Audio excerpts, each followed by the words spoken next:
What's up, Drew? Lance Galloway from the Detroit Pistons. Just want to say thank you for all your support. Give you a shout out. Detroit Drew. Check him out on YouTube. Peace. Yo, this is Rick Mahorn, the bad boy, giving a shout out to my man Drew, Detroit Drew. Make sure you tune in on his YouTube channel, Detroit Drew. Bad boy.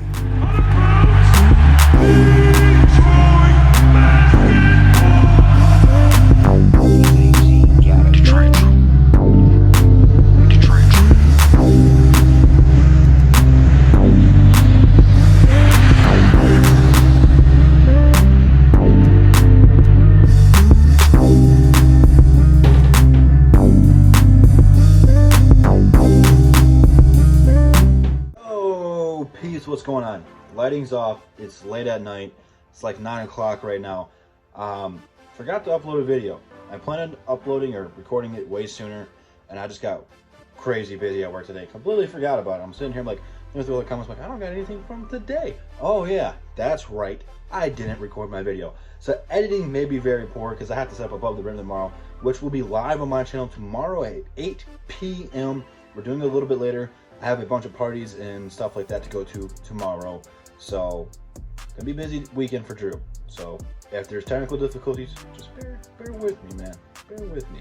But today, I don't know how many of you guys have Fox Sports Detroit or were even aware that they were doing it. So what I am going to be doing is breaking down the Detroit Pistons bubble for you guys, because I know a lot of you guys are in Canada, are in the Philippines, all across the world. I know I got some people from Australia that watch my stuff all over the globe that are Pistons fans, which is really cool when you stop to think about it, that, you know, this team's affected so many people that they watch people like me all over the world. It's really mind-blowing. So, for those of you guys who did not see any of the bubble highlights or have Fox Sports Detroit, they did not show the entire scrimmage. What they did is they did highlights of it and broke down film for certain individuals. And I have to say, from what I could tell, is that these young guys were going at it. These guys were treating it like a real NBA game. And maybe that's because the 5 or so G League players, Hollins and Craig Sword, who were on Above the Rim, were there, quick flex. Those guys brought a lot of energy and a lot of effort. But the most important thing is Dwayne Casey was able to teach. And what have I been saying since the league shut down? This gives Dwayne Casey more time to teach. And that if we had a bubble, that Dwayne Casey would thrive in. And sure enough, there were several snippets of Dwayne Casey taking some of the young fellas to the side and showing them what he wanted and what they needed to do.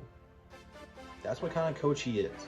Maybe in the regular season he doesn't have enough time like that because he's trying to win games and you know, using the guys out there he can trust, or the guys that know his system, whatever we want to call it. That's what he's doing in the regular season. Right now, this opportunity gave him time to teach the young guys, and I like that. But, you know, Luke Kennard had a great bubble. They ran him at point guard. He thrived in it. He was shooting the ball with confidence. Probably the highlight for me was Steve Mihailuk.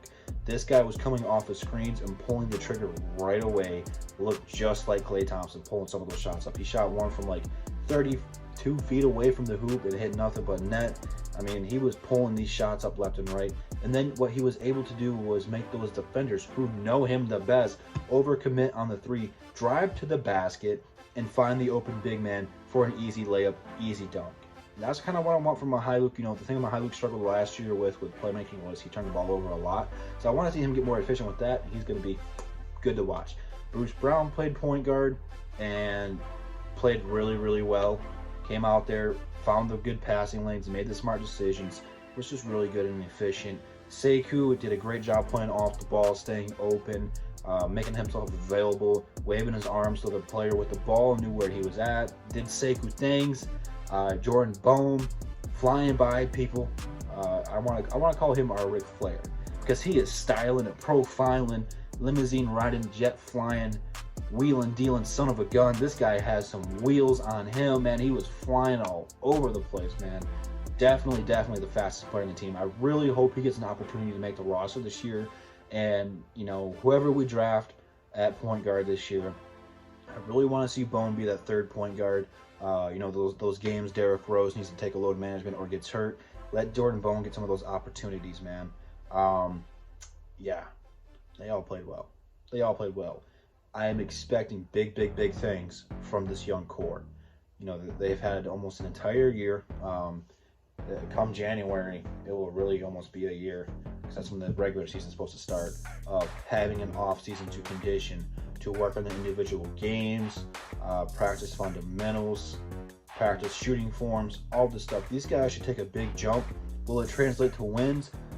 I don't know yet. You know, at the end of the day, this team does not have a superstar that can carry a team. So for the Pistons to make the playoffs and be a competitive team, they have to play as a unit, and they have to have good chemistry. So this was a great step to building chemistry. Those young guys are what's important. Yes, it's nice having Blake Griffin and Derrick Rose. I love those two guys. But at the end of the day, I don't know how much longer they're going to be here. The young core is going to be here for the next 5 years or so. They need to build chemistry and learn how to play with one another. So it's very important. The bubble was a very good idea, and it's translating. Now, I don't know what's next for the Pistons since the bubble is over. I don't know what they're allowed or not allowed to do at this moment. So I don't know if they're just going to sit back and hang tight until the NBA tells them what to do, or if they'll continue to do individual workouts or get together and keep trying to do stuff like this, or, you know, go to Dwayne Casey's house, play in 3-on-3 or 5-on-5 or something like that. I don't know what's next. So we have to stay patient. NBA draft will be here in about a month or so. Cannot wait. That will also be live on my channel, so mark your calendars for that. But let me know what you guys think about the bubble. For those of you guys who did watch the little hour-long special from the Pistons called Basketball is Back, let me know what you guys thought about it. Which players stood out to you? Which players did not? Leave it all down below in the comments. And then come back tomorrow for Above the Rim. Again, 8 p.m. this week. Going a little bit later. I have a lot of stuff to do. But leave it down in the comments. Instagram, Twitter, DSA Merch, DSA website, DSA channel, all in the description. And I will see you guys here tomorrow for Above the Rim. And that's the bottom line, because Double D said so. Woo!